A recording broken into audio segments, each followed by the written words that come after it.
Ito ang aking kwento. Makakapanood kayo ng masasaya, nagluluto, namamalengke, naggagala, nagro-road trip kung saan-saan. At ang pangarap ko, mabigyang saya ang aking pamilya at ang aking mga manonood. Kaya tara na mga kabiyahe. Alright, so yun mga kabiyahe at mga kasowerd, panibagong araw at panibagong vlog na naman tayo mga kabiyahe.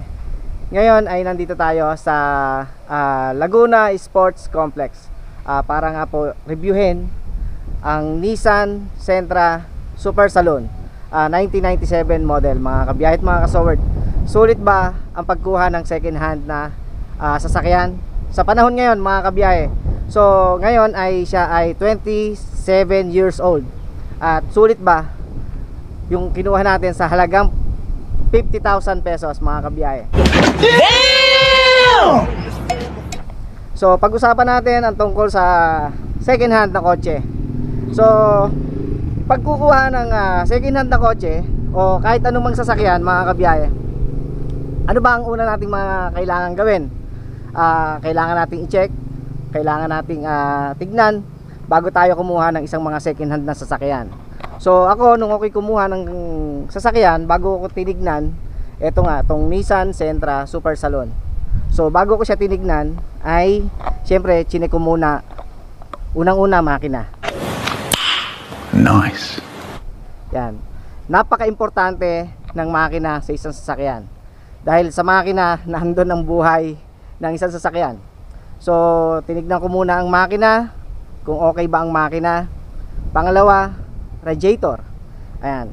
Ano bang dapat nating makita sa isang radiator para malaman natin kung goods ba ang isang makina ng isang sasakyan?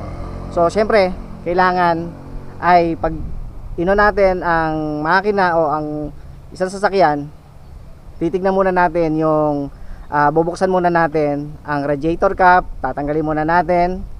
Pangalawa, pag in-start yung sasakyan, kailangan ay hindi siya bumubulwak, hindi lumalabas yung tubig, o kaya kung kahit nakakulant siya, hindi dapat lalabas yung coolant o hindi bumubulwak. Isang indikasyon ng pagbulwak ng tubig o kaya coolant ay maaring may tama na ang cylinder head, maaring sira na ang makina ng sasakyan natin mga kabiyahe. So yon ang unang-unang tinignan ko nung kinuha ko yung sasakyan. Pangatlo, syempre body. Tinignan natin yung body ng sasakyan, kung meron ba siyang bulok, kung may sa pintura, kung may mga lobo-lobo yung pintura niya. Ayan. At kung meron bang bangga. Syempre sa mga second hand ay normal na yung mga bangga. Syempre, 'di ba? So, syempre, isa rin 'yon sa mga tinignan natin kung may bangga yung isang sasakyan, kung bakit natin nagustuhan at kung bakit kumuha tayo ng isang second hand na sasakyan. Panlima, syempre, pangilalim. Tinignan din natin yung pangilalim kung goods ba, kung may lagutok, kung sira na ba yung mga ball joint, mga bushing. Ayan. Yun yung mga kailangan tignan muna natin bago tayo kumuha ng second hand na sasakyan. Sa halagang 50,000 o 50,000 pesos mga kabiyahe, sulit ba ang pagbili ng second hand na sasakyan o ng kotse? Alright, so yun, ipapakita ko sa inyo ito, Nissan Sentra Super Saloon. Second hand lang siya, 1997 model. Sa body, una kong nakita, wala siyang bangga mga kabiyahe. Yan, 1.6. Ang mga gulong niya mga kabiyahe ay makakapal pa yung mga gulong niya. Syempre, ano naman natin sa gantong edad na sasakyan, yung pintura, kung makikita nyo, hindi na ganun kakinis yung pintura, pero sa body niya all goods, naka-tinted, naka-sun visor. Yung harapan lang tsaka likod hindi siya naka-tint mga kabiyahe. So Sa panlabas, nakita nyo na, all goods. Ayan. Papakita ko sa inyo loob. Buksan natin. Alright.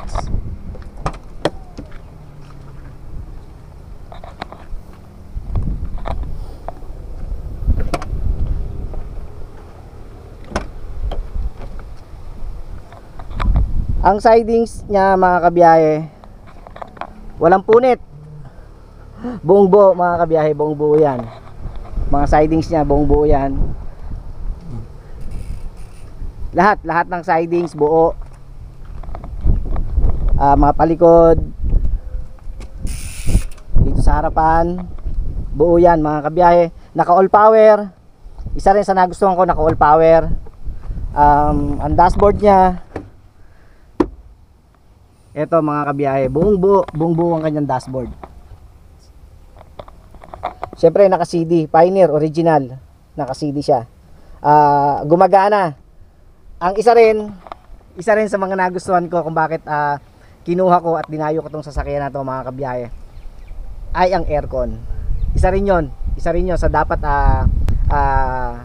makita natin sa isang sasakyan kung buo pa yung aircon. Sa tanda, sa 27 years old nung sasakyan, bihira na yung buo ang aircon mga kabiyahe. So etong nakuha natin ay buong buo ang aircon at napakalamig mga kabiyahe. Oh my God! Wow! Buo yan. Buo ang kanyang dashboard. Ang kanyang mga upuan, buo yan. Ito mga nilagay ko na lang to. Tsaka itong sa headrest, pero buo ang upuan niya. Wala nga lang siyang seat cover sa likod. Buo rin yan mga kabiyahe. Ako, eto, nilagay ko na lang yan. Ginawa ko na lang display. Alright. So, dito sa panel gauge, ang ano lang ay ito, tong RPM. Yung RPM niya ay nandito na. Medyo may ano na siya sa RPM. Pero ang kanyang speedometer buo, ang gauge, fuel gauge buo mga kabiyahe. Ang kanyang temperature gauge buo. Dito lang, ito lang yung naging problema rito, yung kanyang RPM gauge. Nakataas kaagad diyan. Pag isinusi mga kabiyahe, tsaka lang siya bababa, pero hindi siya nababa ng sagad. Hanggang dito lang siya sa 1,000 or 500. Tapos pagka in-start, tsaka aangat ulit siya mga kabiyahe. So ipakikita ko sa inyo ang makina. Ayan. Pakita, tingnan natin yung makina mga kabiyahe. Okay. So iano ko lang. So sa makina mga kabiyahe, tuyong-tuyo yung makina niya. Tuyo yung makina niya. Ito, air cleaner. Itong kanyang block. Buo lahat. Tuyo ang kanyang makina. At napakatahimik. Tahimik yung kanyang makina mga kabiyahe. Walang talsik ang langis. Isa rin yon. Walang talsik mga kabiyahe. Dito sa dipstick, kahit bukas ang makina, angatin nyo to, walang tumatalsik dito sa dipstick. Walang kausok-usok. Kaya yon, isa rin yon sa dapat tignan natin kung may tama ba yung cylinder head pagka binuksan mo yung takip nung makina. Pag may tumatalsik na langis, ang sabi nila may tama na daw yung cylinder head. Pero hindi lahat ng tumatalsik na langis doon sa ibabaw nga nung makina ay may tama ang cylinder head. Ibig sabihin ay maaring sobra sa langis. Kasi kung titignan natin mga kabiyahe, eto langis na yung mga nandito sa ibabaw, di ba? Malapit na sa ano yan. Kaya maaring tumalsik na rin dito yung langis pag binuksan to. So, yung trunk, pakikita ko sa inyo yung trunk mga kabiyahe. Tingnan natin yung trunk.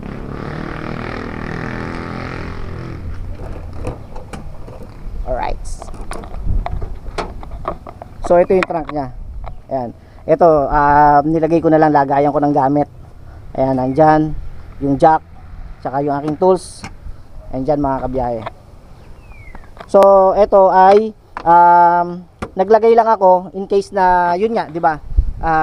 Sa radiator, pero hindi siya nagbabawas ng hindi siya nagbabawas ng tubig. Naglagay lang ako in case na kung sakali man na ako'y nasa biyahe, meron akong baon, mga kabiyahe. So, yun nga, sulit ba? Sulit ba yung pagkuha ng second hand na kotse sa halagang 50,000 or 50,000 ay makakasigurado ba tayo na okay yung makukuha nating sasakyan? Although may mga naipagawa na ako, kasi hindi naman may iwasan na magkaroon siya ng mga konting pagawain tulad ng yun nga, yung sa kanyang pulley. Ayan, sinabi naman nung binilan ko na medyo may konting problema yung pulley niya, kaya yung battery indicator niyan umiilaw. Tapos pinaltan ko kagad nung pagkakuha ko nga. Bali kinuha ko nga pala siya sa Rizal, sa Hala-Hala Rizal, mga kabiyahe. At yun, simula nung pinaayos ko yung pulley at okay na. Ang lakas na ng battery, mga kabiyahe. Tapos yung aircon, lalong lumamig yung aircon, lalong lumabas yung lamig ng aircon. So ito yung kotse na halagang 50,000.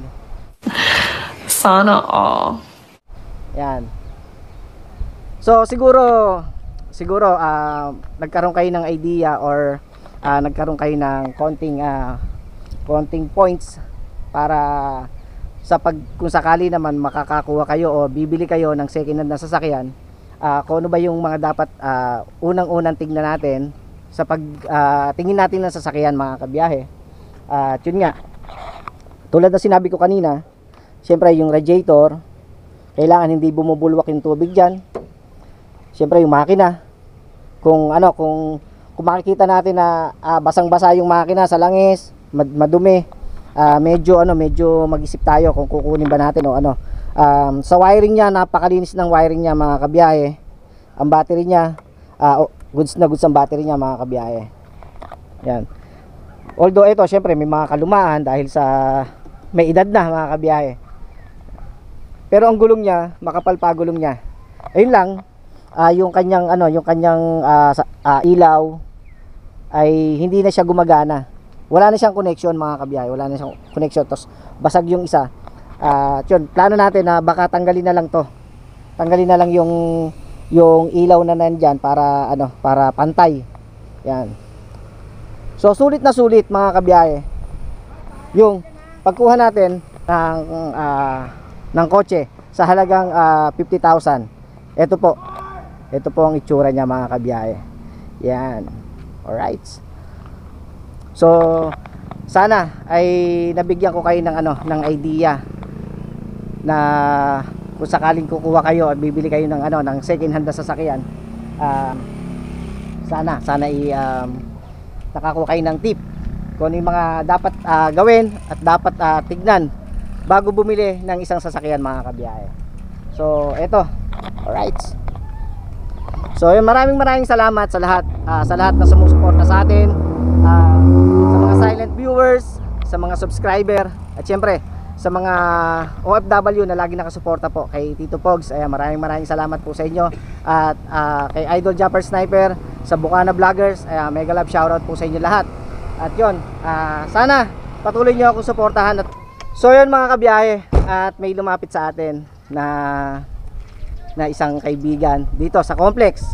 At ang pangalan niya ay Mark Rivera po. Ayun, si Mark Rivera. Dito tayo at medyo madilim. Ayan. Ngayon lang daw siya ng isang YouTuber, mga kabiyahe. Siyempre, hindi natin palalampasin. Bigyan natin siya ng sticker natin. Sana all. Yan. Mark Rivera. Taga saan? Sa Bong Revilla po. Dito lang sa Bubukal. Opo. Ayun, shoutout natin si Mark Rivera. Ayun, at nilapitan tayo dito kasi gawa nga ng nakita niya tayo na nagbo-vlog dito sa complex. At lagi ata siyang nagbabike dito. Lagi nga nagbabike dito kasi malapit lang daw yung bahay nila rito, mga kabiyahe. So Yun, salamat at susubscribe daw tayo mga kabiyahe. Yun, salamat. Kasi baka may isa shoutout ka. Ano, wala po. Subscribe po kayo dito sa channel na to. Para sa Oh. ano lang, good luck lang. Ayun, salamat. Ayun. Yan, dinikit na sa bike niya, mga kabiyahe. Dinikit na yung ating sticker. Yan. Salamat. Ingat ha. Yeah, syempre, don't skip ads. Pagka pinanood mo yung mga vlog ko, don't skip ads. Salamat. Alright, so yun, tuloy na tayo mga kabiyahe. Ay. At ang isa pa mga kabiyahe at mga kasoward, na sa nagustuhan ko dito, buo lahat yan, bintana sa likod, kabila,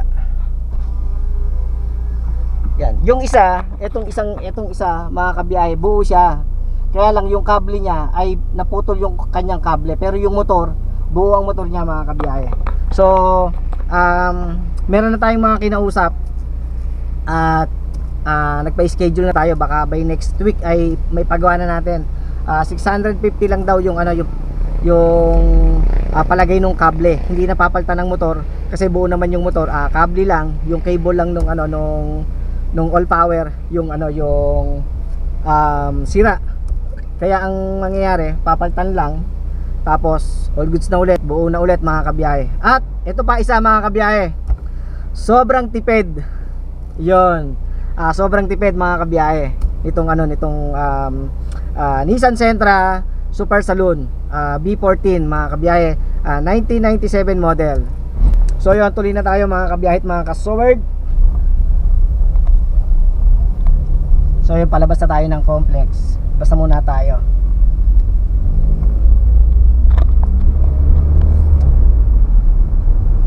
Yan.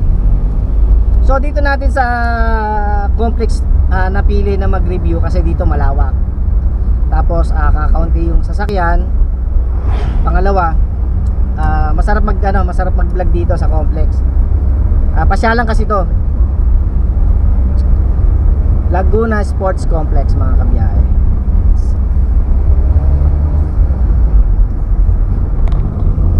Yan, palabas na tayo ng gate.